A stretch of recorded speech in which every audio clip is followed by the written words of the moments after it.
আমার সময় শেষ, আপনারা একটু ওয়াদা করেন, আপনারা হাত তুলে আমার কাছে ওয়াদা করতে পারবেন? লিল্লাহি তাকবীর, লিল্লাহি তাকবীর বলে ওয়াদা করেন। হে আল্লাহ, আমাদেরকে সহ এই দত্তকেন্দ্র ইউনিয়নের সবাইকে 5 ওয়াক্ত সালাত আদায় করার তৌফিক দান।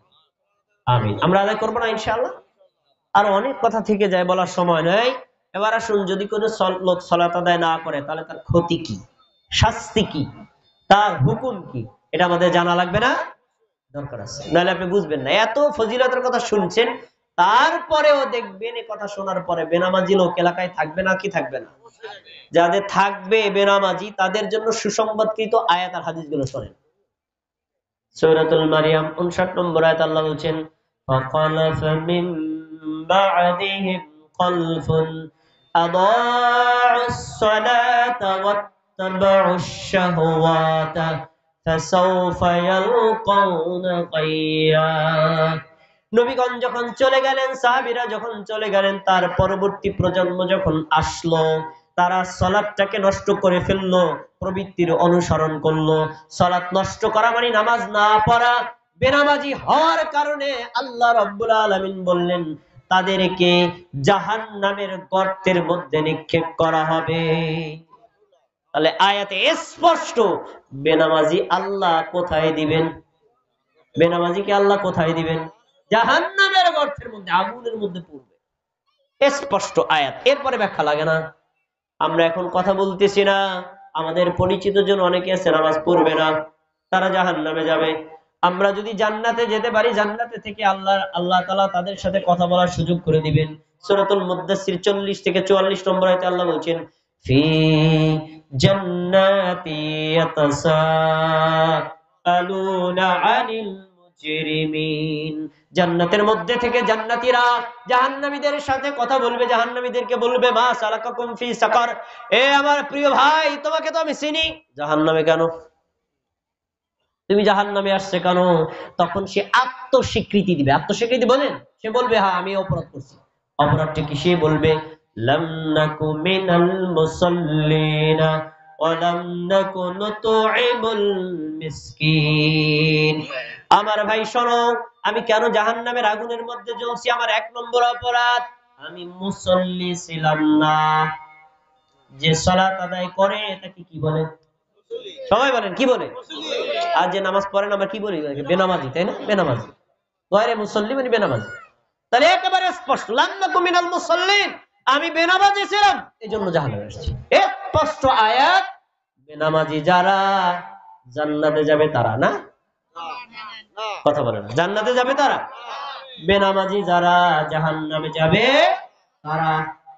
এবার আপনার যদি জাহান্নামের আগুনে জ্বলতে ইচ্ছা হয়, নামাজ ছেড়ে দিতে পারেন, 1 নম্বর শাস্তি। 2 নম্বর, কিয়ামতের দিন আল্লাহ তাআলা যতগুলো আমল বান্দাবান্দি করেছে সবার আগে কার হিসাব হবে? তার মানে হাদিস আপনাদের জানা, মনে করিয়ে দিচ্ছি, সুনানে তিরমিজি হাদিস নম্বর 413, ইন্না আউওয়ালা মা ইউহাসাবু বিহিল আবদু ইয়াওমাল কিয়ামাতি মিন আমালিহি সালাতি। কিয়ামতের দিন বান্দাবান্দির যত আমল আছে, সব আমলের আগে সালাত মানে নামাজের হিসাব হবে।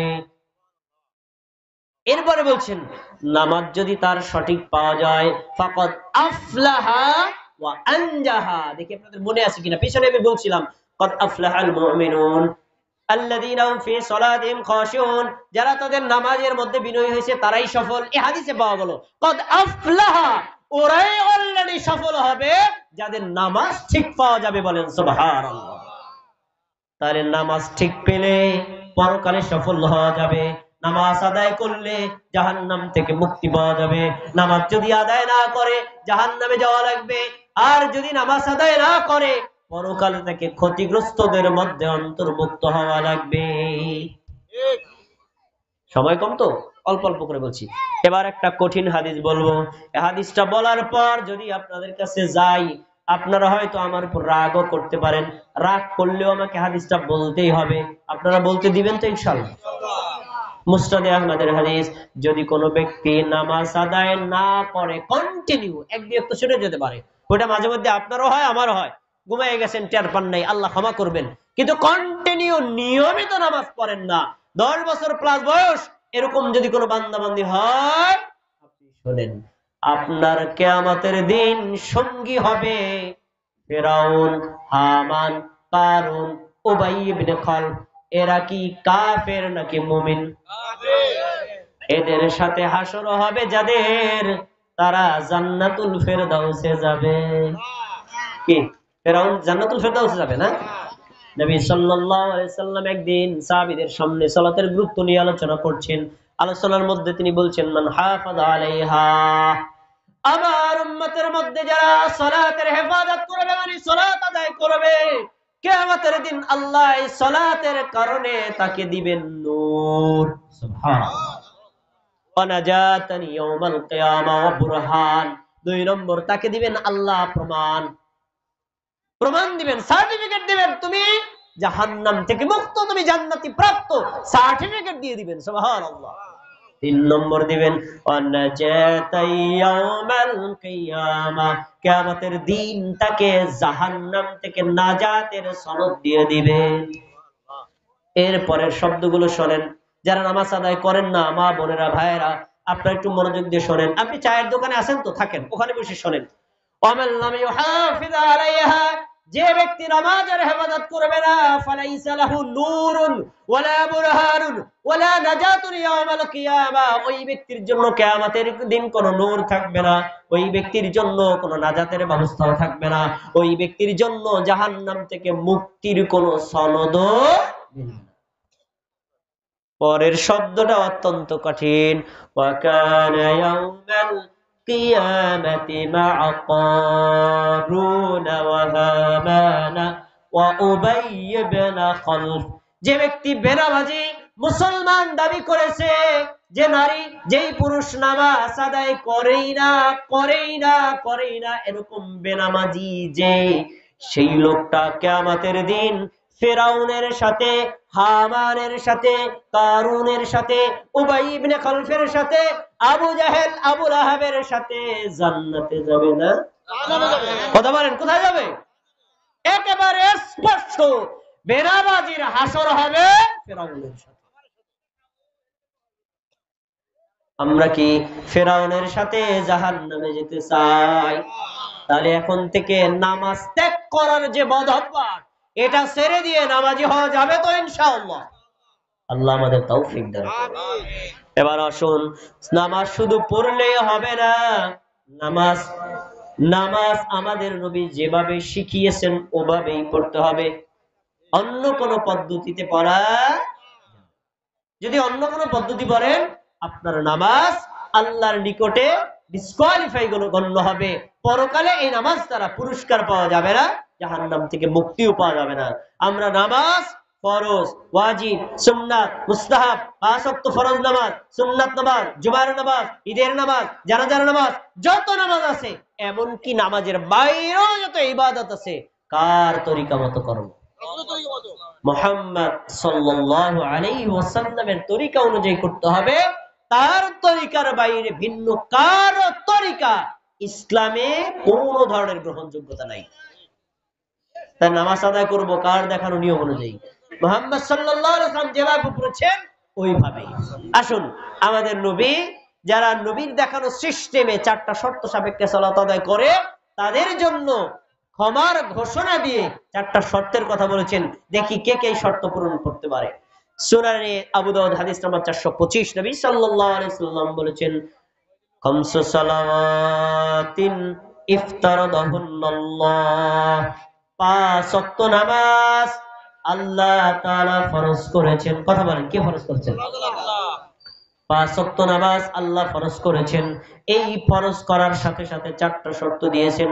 1 নম্বরে, মান আহসানা উযুআহুন্না, যে ব্যক্তি সুন্দর করে ওযু করে। তাহলে নরমাল ওযু আছে, আবার সুন্দর ওযু। নরমাল ওযু কি? আপনি টিউবওয়েল ছেড়ে দিয়ে খালি একদম সবকিছু ধুয়ে ফেললেন, মাথাটা মাসে করে মসজিদে ঢুকে গেলেন, এটা হলো নরমাল ওযু। আর উত্তম ওযু কি? প্রত্যেকটা অঙ্গ 3 বার আমাদের নবীর সুন্নাত তরিকা অনুযায়ী ধৌত করতে হবে, সম্পূর্ণ মাথা একবার মাসাহ করতে হবে। এই সিস্টেমে ওযু করবে, 1 নম্বর শর্ত। 2 নম্বর, ওয়াসাল্লাহুন্না লিওয়াক্তিহিন্না, ওয়াক্ত মতো সালাত আদায় করবে। তার মানে আসরের সালাত জোহরের সালাত আসরের মধ্যে, আসরের সালাত মাগরিবের সময়, মাগরিবের সালাত এশার সময় পড়লে হবে না। এই হাদিসের আরেক ব্যাখ্যা, আউয়ালি ওয়াক্তিহা, আউয়াল ওয়াক্তে সালাত আদায় করবে। এই দুইটা শর্ত গেল। 3 নম্বর, ওয়া আতাম্মা রুকুআহুন্না, ফরজ বলেন, নফল বলেন, সুন্নাত বলেন, জামাতে বলেন, একা একা বলেন, সকল ক্ষেত্রে নামাজের রুকু আর সাজদাগুলো পরিপূর্ণভাবে আদায় করতে হবে। তাহলে অপরিপূর্ণ রুকু আছে, এটা কি আপনাদের জানা আছে? অপরিপূর্ণ রুকু, অপরিপূর্ণ সাজদাও আছে। অপরিপূর্ণ রুকু কিভাবে দেখেন তো আমাদের একটু তাকায়া, আমার সময় শেষ। দেখেন অপরিপূর্ণ রুকু কিভাবে। আপনি রুকু করেছেন এভাবে, তো দেখবেন কিছু মানুষ আছে মাথা আংশিক তুলে পুরোটা না হয়ে তারপরে আবার সিজদায় যায়। এমন মুসল্লি কেন্দ্র এই ইউনিয়নে আছে না নাই? ওনার রুকু মানে কি ইনকমপ্লিট, পূর্ণ হবে না। সাজদা, 2 সাজদার মাঝখানে যদি কোনো মুসল্লি পুরোপুরি টান হয়ে না বসে, তাহলে ওই ব্যক্তির পরিপূর্ণ সাজদা হবে না। কিছু মুসল্লি দেখবেন আংশিক মাথা তুলে আবার সাজদা দেয়, এমন মুসল্লি কি আমাদের সমাজে আছে না নাই? এই লোকটা সালাত আদায় করলেও আল্লাহর পক্ষ থেকে ক্ষমা পাবে না। 4 নম্বর হলো অখুশুআহুন্না, নামাজের পুরো সময়টা মনোযোগ থাকবে কার দিকে? এই 4টা শর্ত, সুন্দর করে ওযু করা, আউয়াল ওয়াক্তে সালাত আদায় করা, রুকু সিজদা পরিপূর্ণভাবে আদায় করা, তারপরে আল্লাহর প্রতি মনোযোগ থাকা। এই 4 শর্ত সাপেক্ষে পৃথিবীর যে কোনো জায়গার কোন নারী বা পুরুষ যদি সালাত আদায় করে, আল্লাহ ওই ব্যক্তির জন্য ওয়াদা করেছেন ওই ব্যক্তির পূর্ববর্তী সব পাপ ক্ষমা করে দিবে। আমরা কি আমাদের পাপ ক্ষমা চাই না? আল্লাহ রাব্বুল আলামিন আমাদের সবাইকে এই সালাত আমাদের নবী যেভাবে আদায় করতে বলেছেন সেভাবে আদায় করে নিজেদের পাপ ক্ষমা নেওয়ার তৌফিক দান করুন, আমিন। শেষ, আমার টাইম শেষ। আজকের এই মাহফিলটি হচ্ছে খাদিজা রাদিয়াল্লাহু তাআলা আনহা বালিকা মাদ্রাসার উদ্যোগে। এটা আপনাদের এলাকার একটি প্রসিদ্ধ মাদ্রাসা, কিন্তু আপনারা জানেন মাদ্রাসাটার অবকাঠামো খুবই দুর্বল। মানে স্টুডেন্ট সংখ্যা যে পরিমাণে, আবাসন সংখ্যা, ছাত্রীদের যে চাহিদা, সেই তুলনায় তাদের আসলে একেবারে জায়গাই নাই, তারা বাড়ির মধ্যে থাকে। তো আলহামদুলিল্লাহ আপনাদের সকলের পরামর্শ এবং সহযোগিতায় এই রাস্তার পাশে তারা একটা বিল্ডিং করার জন্য কয়েকটা খাম তুলেছে, কিন্তু বাকি কাজগুলো অর্থের অভাবে করতে পারছে না। তো আপনাদের প্রতি একটা বিনীত অনুরোধ হলো, এই যে এতক্ষণ পর্যন্ত সালাতের গুরুত্ব সম্পর্কে কোরআনের হাদিসগুলো আমরা শুনলাম, যদি খাদিজা রাদিয়াল্লাহু তাআলা আনহার বালিকা মাদ্রাসার উদ্যোগে আয়োজনটা না হতো, আমরা কি কোরআন হাদিসগুলো শুনতে পারতাম ভাই? শুনতে পারতাম না। তাহলে এই মাদ্রাসা আমাদের দিন জানার একটা মাধ্যম, প্লাস আমাদের পরবর্তী প্রজন্ম, স্পেশালি আমাদের কন্যাদেরকে দিন শেখানোর একটা বড় মাধ্যম। এজন্য আপনার সন্তানকে যদি দিন শেখাতে চান, আপনার কন্যা সন্তানকে যদি ধার্মিক বানাতে চান, মাদ্রাসাটা আপনাদের জন্য একটা আইডল। এই আইডলের যে দুর্বলতাগুলো আছে, অর্থনৈতিকভাবে দুর্বলতা, অবকাঠামোগত দুর্বলতা, আপনাদের কাছে যদি কখনো সহযোগিতার জন্য হাত বাড়ায়, আপনারা সহযোগিতা করবেন তো ইনশাআল্লাহ? 3টা সহযোগিতা করবেন। 1, অর্থনৈতিক সহযোগিতা যখন যেভাবে প্রয়োজন হয়। 2, আপনার কন্যা সন্তান দিয়ে সহযোগিতা, নিচের শ্রেণীতে ছেলেরাও আছে, তা আপনার সন্তান দিয়ে সহযোগিতা। আর 4 নম্বর, এই যে একটা মহান উদ্যোগ নিয়েছে, আপনারা যদি না আসতেন ভাই, আমি কার সামনে কথা বলতাম? আপনারা যে এসেছেন নিজের টাকা খরচ করে, ভাড়া দিয়ে, এটাও একটা সহযোগিতা। আপনারা এরকম ডাকে আসবেন তো ইনশাআল্লাহ? আল্লাহ রাব্বুল আলামিন আমাদের এই প্রতিষ্ঠানটাকে কবুল করুন, বলেন আমিন। যে সকল ভাই বোনেরা, এলাকাবাসীরা এবং গণ্যমান্য ব্যক্তিবর্গ এই মাদ্রাসাটাকে সহযোগিতা করে, সম্মান দেয় এবং তাদেরকে সেফ দেয়, তাদের নিরাপত্তা দেয়, পরামর্শ দেয়, এই সহযোগিতাকে কবুল করুন, বলেন আমিন। প্রিয় ভাইরা, তাহলে আপনাদের প্রতি উদাত্ত আহ্বান রইল, এই প্রতিষ্ঠানটা আপনাদের কাছে আমানত। আল্লাহ রাব্বুল আলামিনের দিকে তাকিয়ে আপনারা সহযোগিতা করবেন। আল্লাহ রাব্বুল আলামিন এই প্রতিষ্ঠানের মাধ্যমে অত্র এলাকায় যেন দ্বীনের আলো ছড়িয়ে পড়ে, আল্লাহ কবুল করুন, আমিন। আল্লাহ রাব্বুল আলামিন আমরা এতক্ষণ পর্যন্ত কোরআন এবং সুন্নাহর আলোকে ফরজ সালাতের ফজিলত সম্পর্কে যে কথাগুলো শুনেছি স্মরণ রেখে আল্লাহ আমাদের তৌফিক দান করুন। আসসালামু আলাইকুম ওয়া রাহমাতুল্লাহি ওয়া বারাকাতুহু।